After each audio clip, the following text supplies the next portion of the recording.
지구는 인공위성의 홍수에 살고 있습니다.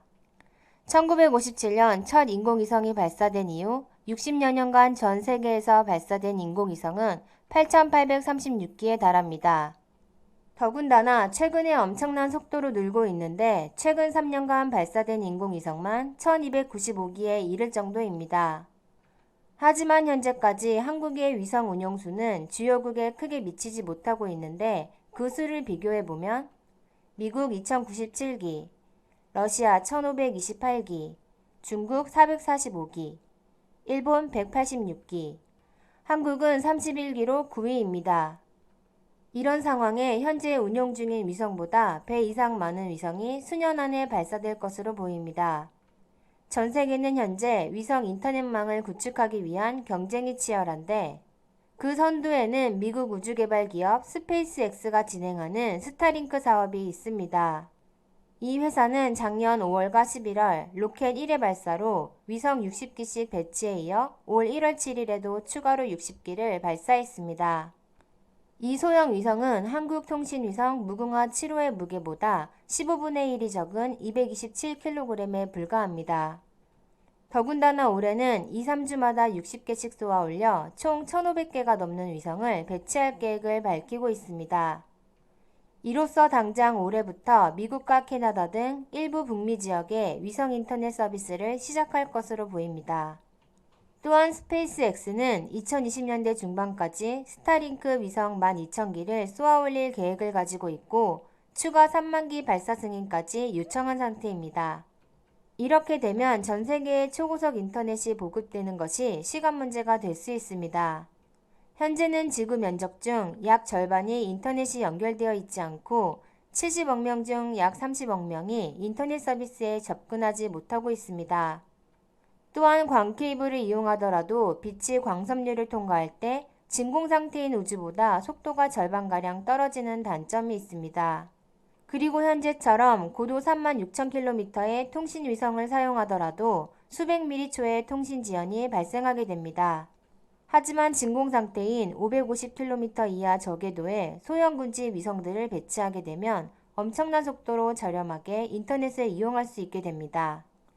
현재 전 세계 평균 인터넷 속도는 5에서 7Mb로 한국도 초당 25Mb밖에 되지 않는데 이 위성 인터넷이 상용화되면 세계 어디든 초당 1GB의 속도로 현재 한국보다 40배 빠른 인터넷을 이용할 수 있게 됩니다.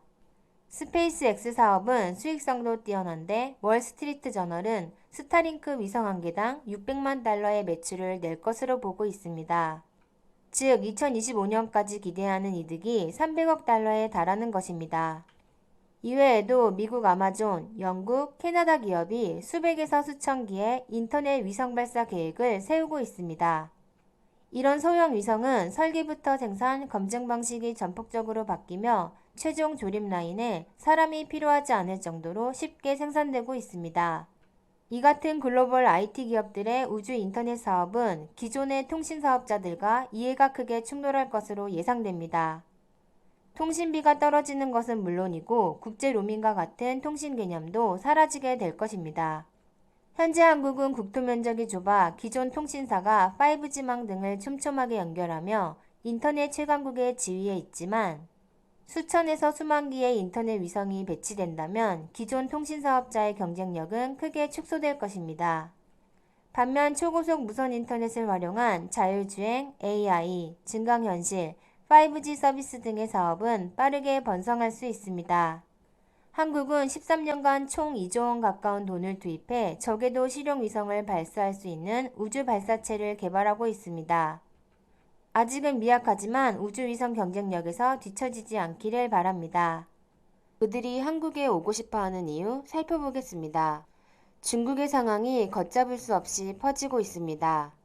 우한 폐렴 확진자 수는 총 1,300명이 넘는 것으로 알려지고 있고 프랑스와 호주, 그리고 네팔, 미국과 일본에서도 추가 확진자가 나왔습니다.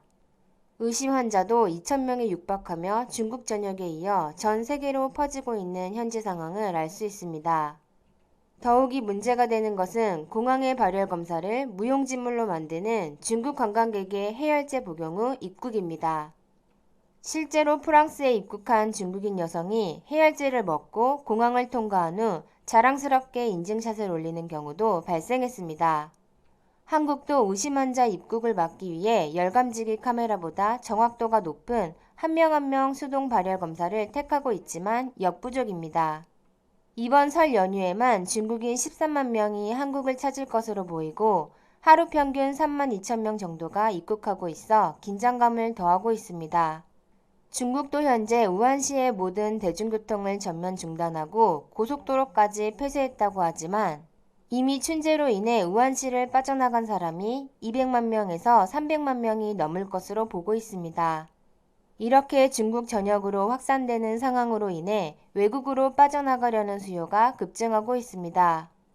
이들이 해외로 빠져나가려는 이유는 넘쳐나는 환자로 인해 제대로 된 치료를 받을 수 없기 때문이기도 한데 봉쇄된 우한시는 인구가 1,000만 명이 넘고 면적은 서울의 14배가 될 만큼 관리가 어려운 상황입니다.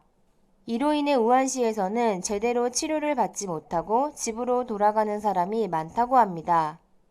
더 우려스러운 건 갑자기 증세가 악화되며 쓰러지는 영상들이 트위터에 급속도로 퍼지는데도 속수무책인 상황입니다. 이런 상황에 중국인들이 해열제까지 먹어가면서 외국으로 빠져나가려는 이유를 보면 이는 전 세계 주요 국가를 포함해 한국도 이런 환자들에게 정부가 치료비를 전액 지원하기 때문입니다. 한국은 지난 2015년에도 메르스로 인해 1만 명의 자가격리자가 발생했었고 법률 등이 개정되며 혜택이 크게 확대되었습니다. 복지부가 마련한 법령을 보면 감염병의 전파를 막기 위해 입원 치료를 받거나 격리 처분을 받은 사람은 유급휴가를 받을 수 있습니다. 하지만 이를 악용해서 한국으로 입국하려는 수요가 많아지는 것은 우려스러운 상황입니다. 어찌 보면 북한처럼 중국 관광객 전부의 입국을 차단하는 것이 현명할 수 있지만 그럴 수 없다면 철저한 예방이 필요합니다. 여러분은 한국 확산을 막기 위해서 어떻게 해야 한다고 생각하십니까?